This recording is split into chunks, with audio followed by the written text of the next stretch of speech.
Hello guys, welcome back to another video with the Frontline Fitness Department. Today we are going to be talking about pull-ups and how you can scale those back so they're achievable. Pull-ups are a very difficult movement, so Christy's going to start off by showing you how to do a pull-up. Christy, get up there. Yeah, no, right. Try that again. Christy, get on up there. So health and safety compliant, look at that. Right, so Christy's going to take hold of the bar to start with. Christy, what we want to do is take your feet off the box when you feel ready and then try and do a pull-up. Shameful, isn't it? Right, how did that feel?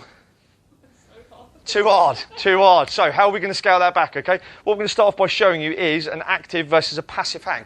So Christy, if I can you take hold of the bar again, wrapping your thumbs around the bar, lovely, because we are human beings.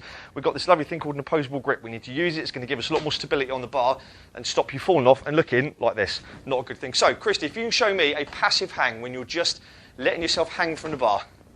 And if you look, Christy's ears tucked in by her shoulders. She's nice and snuggly. She's not going to get cold ears anytime soon. What Christy's going to do is, imagine she's a turtle, and she's going to pop her head out of her shell.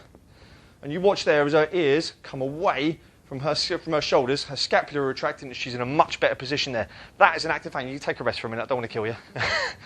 That is a much better position. That is where we need to start our pull-ups from. We don't need to bend our arms. We've got nice straight arms, you can see from Christy's position there. So if you can't do a full pull-up yet, there are some things we can do. And as we've got the box here, and I don't want to move the box just yet, we're going to do what's called eccentric pull-ups. So Christy's going to be able to take hold of the bar, and she's going to jump, not putting her head through the ceiling, but so she can get as high as she can to that bar, and then she's going to lower herself down slowly. So Christy, if you want to show them how it's done. Perfect. Lowering yourself down slowly. And when her arms are straight, she's going to put her foot on the box. And that is an eccentric pull-up. That's all that rep is. Christy, if you can show them another one, but when you do it, what I want you to do is imagine you're trying to keep your elbows tucked into your back pockets, metaphorically. See that position there? That's where we want our elbows, nice and easy. Because if our elbows are here, we're in a good position. If our elbows are here, the bar's here, our body weight's back here, and it's not working out for us. It's going to make things 5 times harder, and it's going to be exceptionally unpleasant. So that is an eccentric pull-up. If you are just doing the lowering portion of that movement, this is the only time she feels this tall. If you're doing the lowering portion of this movement, you're still building strength. You're still building muscle. You're still getting stronger through this movement in order to be able to do the concentric phase. So what we're going to do is, by the power of media and magic, we're going to pause the video, and then we're going to put a rubber band in. Right there. Right, it's good this, isn't it? Right, there we go. The band's in. She's being super awkward. So get a resistance band that is appropriate to your needs, okay? It'll be as thick or as thin as you need it to be in order to be able to do this movement. What you do is you loop the band over the bar. If you've got bars like that, absolutely perfect. You can loop it around either side of it. If you've got a solid bar, or if you're doing it off any other stable, sensible, secure platform, loop it over it and pull it through itself, almost like you were tying shoelaces, and that will keep it into a nice, simple place. When you put your foot into the bar, and I said foot, not feet. Please don't put both feet inside this band, because if you suddenly need to get down in a hurry and both your feet in here, it's not going to end well, and you will end up cracking something on the floor.